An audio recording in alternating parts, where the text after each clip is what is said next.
Halo teman-teman, kembali lagi bersama saya Valentia Titana Siregar. Pada kesempatan kali ini di sini saya akan membuat contoh kasus perhitungan bagaimana menggunakan analytical hierarchy process untuk pemilihan toko buah yang ingin saya pilih.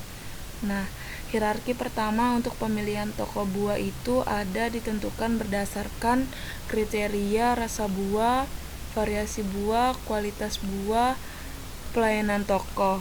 Nah, di sini langkah pertamanya itu saya akan melakukan perbandingan antara kriteria satu dengan yang lainnya. Di sini sudah ada kriteria rasa buah, variasi buah, kualitas buah, dan pelayanan toko. Nah, untuk perbandingan yang pertama itu perbandingan antara rasa buah dan rasa buah. Jadi di sini setiap kriteria yang sama itu nilainya adalah 1. Seperti ini, variasi buah dengan variasi buah nilainya adalah 1. Begitu seterusnya. Nah, untuk perbandingan ini kita menentukan berdasarkan apa yang kita inginkan dan berdasarkan survei. Nah, untuk yang pertama itu di sini sudah ada variasi buah dibandingkan dengan rasa buah. Yang saya pilih itu saya lebih mementingkan rasa buah daripada variasi buah. Jadi di sini rasa buah itu lebih unggul, jadi nilainya adalah 4. Nah, dibandingkan dengan variasi buah berarti di sini nilainya itu adalah 1/4, yaitu 0,25.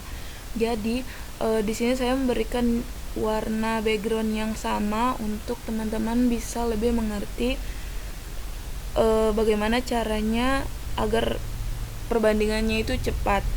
Nah, begitupun juga dengan kualitas buah dibandingkan dengan rasa buah.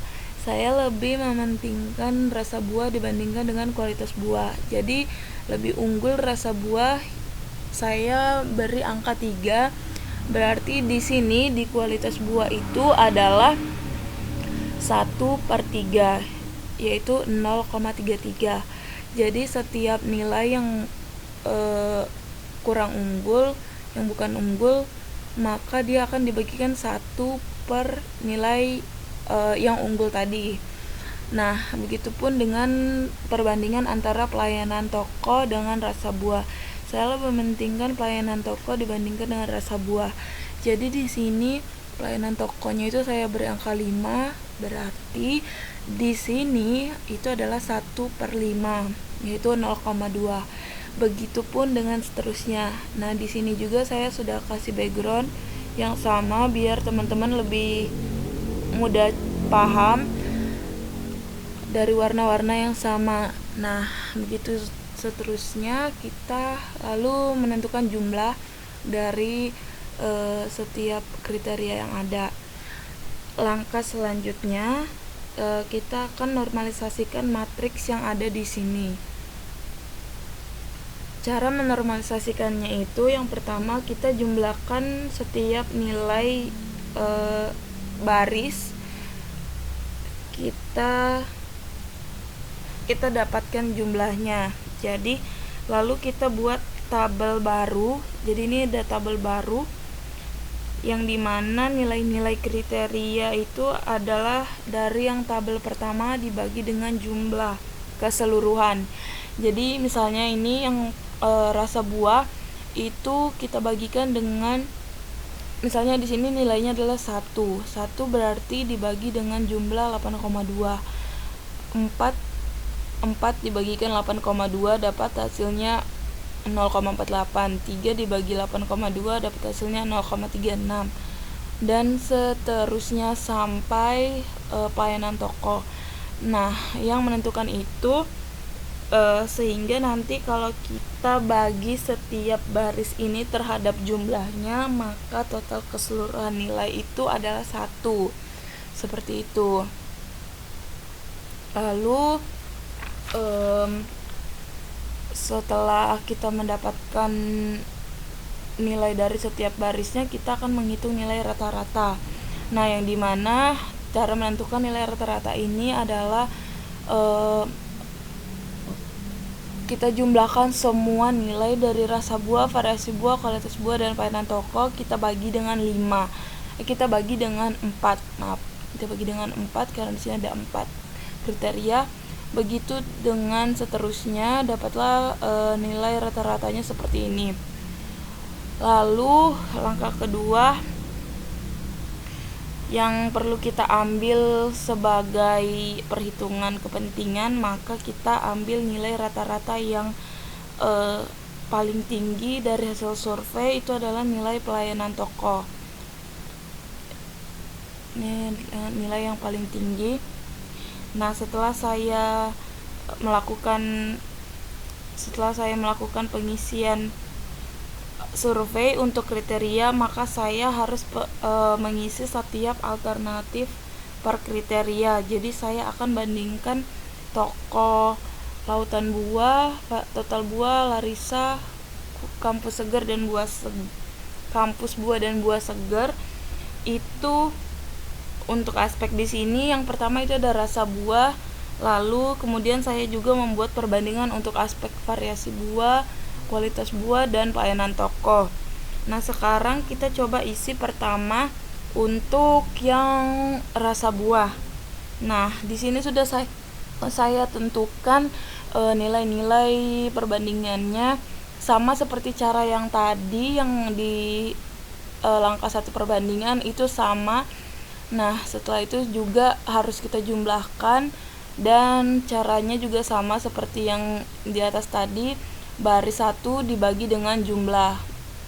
Begitu seterusnya sama kayak tadi. Lalu di sini ada rata-rata juga sama, semua jumlah nilai ini kita bagikan dengan 5 karena ada 5 toko buah. Begitu juga dengan variasi buah dan kualitas buah serta pelayanan toko. Sekarang kita akan mendapatkan nilai agen dari seluruh kriteria, juga alternatif solusi terhadap kriteria. Jadi kita dapatin rata-rata, setiap rata-rata dari variasi buah, rasa buah, dan lain-lain. Nah, setelah kita menentukan semuanya, sekarang kita menentukan keputusan akhir yang harus dilakukan. Saya sudah pindahkan semua nilai-nilai rata-rata ini, ada 1, 2, 3, 4, dan 5. Saya pindahkan ke bawah sini semuanya. Lalu sekarang itu kita akan menentukan matriks untuk rasa buah, variasi buah, kualitas buah, dan pelayanan toko. Nah, untuk menentukan kesimpulan akhirnya, kita kalikan matriks yang ini dengan matriks bobot kriteria. Nah, cara menentukan perkalian di Excel itu kita blok dulu. Jadi di sini tadi sudah saya buat. Rumusnya itu adalah M-MULT. Kita blok yang pertama semua dari lautan buah, terus kita bagikan dengan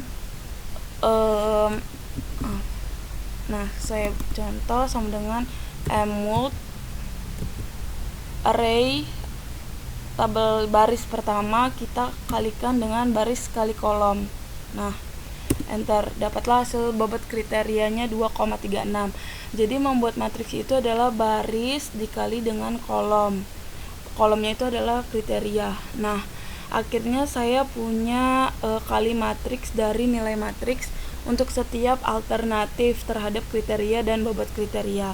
Di sini saya punya bobot kriteria yang paling tinggi itu adalah ini, total buah. Jadi total buah ini adalah nilai yang tertinggi dari kriteria. Beginilah perhitungan saya mengenai perhitungan AHP menggunakan Microsoft Excel. Sekian penjelasan dari saya. Mohon maaf jika banyak kekurangan, dan sekian dan terima kasih.